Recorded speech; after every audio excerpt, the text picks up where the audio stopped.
July 12th, 2026. Dear Undisturbed Me. Have you ever gotten to the point where the world around you could be burning down, but you remained unaffected? Anything and everything could be going wrong, and somehow your mood doesn't change. Today, it isn't even so much that things were going wrong, things just weren't going according to plan. I had plans to get up this morning and go earn some money, and that didn't come to fruition. And usually, that would make me really upset. I would carry it with me for the whole entire day. Today, I just climbed back into bed. I went back to sleep. So then I got up later than I wanted to, and I considered how I was feeling. I wasn't happy, but I wasn't necessarily upset. And so I got up and I got dressed, and I came out to my living room, and I laid there. I pondered doing some things I need to get done, things I really want to do, but decided that before I do any of that, I was going to take a nap. So I laid back down on my couch, thinking, maybe I'd lay there for an hour. And I woke up, and an hour and a half to 2 hours had gone by. It didn't make sense because it wasn't like I didn't get enough sleep, and it wasn't like I was overly tired. I just, for some reason, needed the extra rest. And I took it. And then when I did wake up, I wasn't upset with myself. I wasn't sad. I was just content. I didn't get done anything that I wanted to get done today. I still have laundry in the dryer, which is very much unlike me. I have laundry in the wash, which is also unlike me. I ordered my groceries and had my husband pick them up, put them away. Didn't bother to cook anything, have nothing planned for the week. I didn't do any of the work that I wanted to get done. I just existed today. And for some, that sounds so easy to do.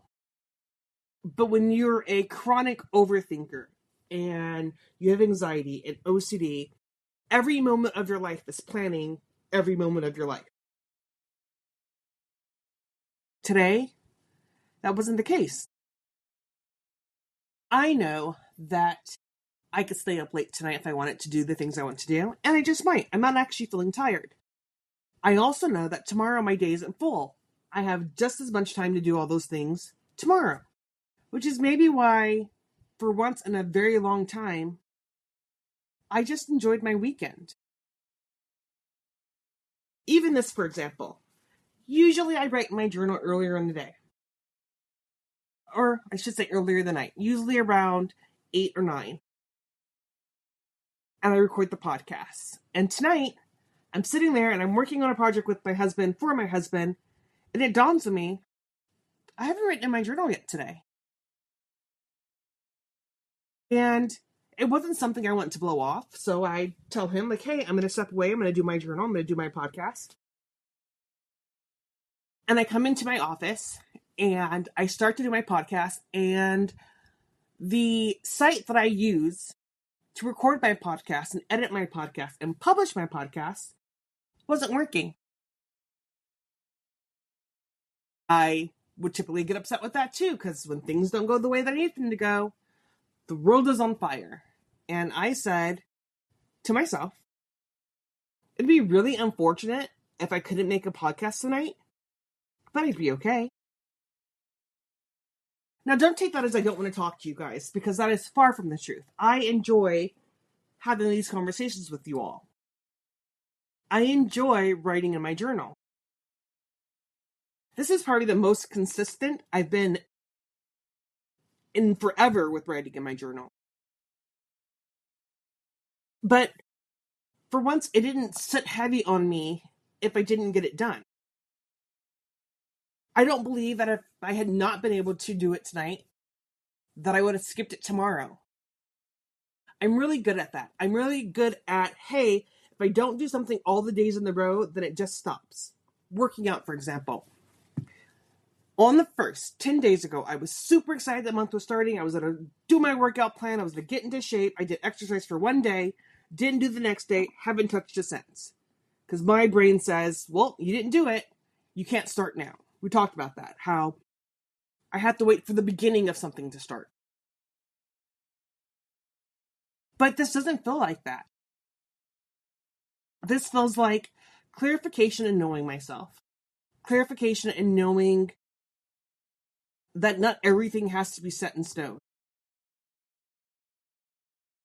Today, I even had a conversation with my husband that wasn't the easiest conversation, but it needed to be had.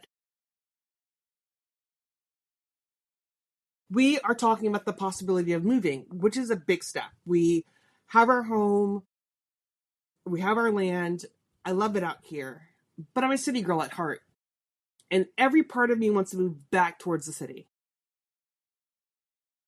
I'm still debating whether or not it's the best idea for me,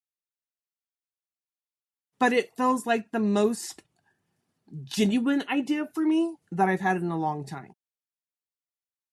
Going back to something I know, I didn't start having as bad of mental health problems as I do until I moved out here in 2022. Up until that point, I wasn't diagnosed with anything. I think secluding myself and stressing myself out with all the matters of being an adult and owning your own home just kind of piled on top of the fact that my marriage wasn't doing well. And I spiraled out of control. Now that I'm starting to feel more like me, and I'm wanting to chase things that are important to me, I'm ready to go back to an environment that feels like me. I think as I learn to process what is happening around me as an event that's happening instead of it's happening to me all the time, that's growth. And I'm proud of myself. And I don't say that lightly. I'm not often proud of myself. I am proud of projects I complete, but not proud of myself. And the last couple of days, I've been proud of myself. I have done the things needed to take care of me, to put myself first. I've had hard conversations. I've had important conversations. I've made decisions in my head. I've made big moves. And while I don't always discuss everything that comes to mind right away, I do sit on things for quite a bit of time. Everyone who knows me knows that just because I presented I did to you today doesn't mean it was sporadic. It comes out as sporadic, but I've been thinking about it for weeks and weeks on end before I ever mentioned it. Now I'm just testing the water. I am enjoying this new part of life. This part where I recognize that I'm not my own enemy. And that the people who choose to have me as their enemy, that's a them problem, not a me problem. It feels good to make decisions like, I want this better for myself. It feels good to do the things that I know I can do to work towards being better for myself.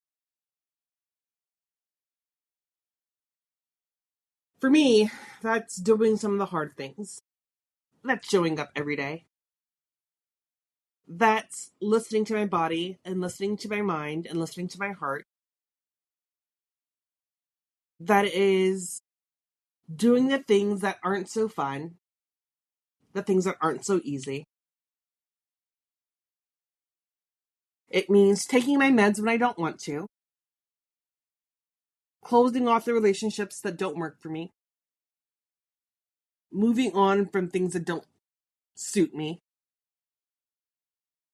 And for once, that feels like clarity instead of rejection, instead of a mountain that I'm afraid to climb. It feels like peace. And while the decisions that I'm making aren't easy to pull off, and they are going to come with trials and tribulations and pain, they still feel worth it to me. So I'm excited to see just where things take me, just how far I'm willing to go to find myself, to write my story, to share with you all. I'm excited to hear your story and help write your story to share with the world, if that is what you so choose. I am ready to love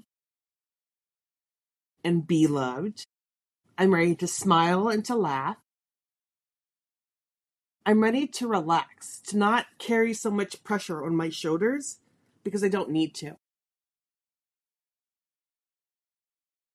Struggling with mental health means that we have to be extra cautious about the people in our life. They can make or break it. Oftentimes, we choose people who break it.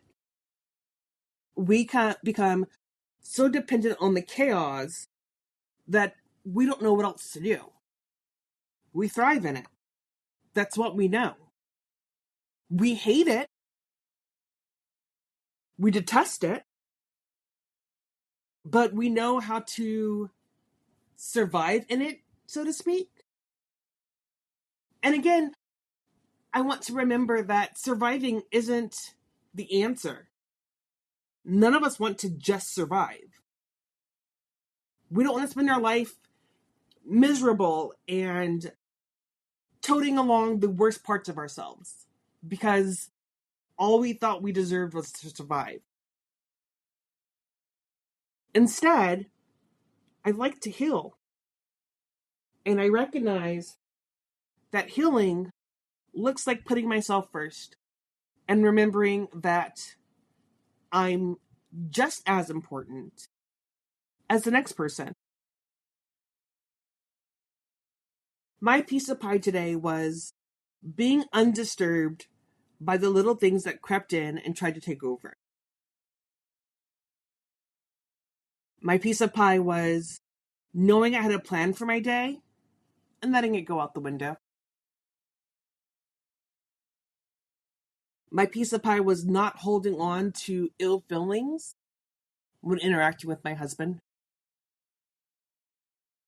It was enjoying conversations when my best friend called me, enjoying conversations when my best friend texted me. It was feeling the love of the people who care about me. That was my piece of pie. So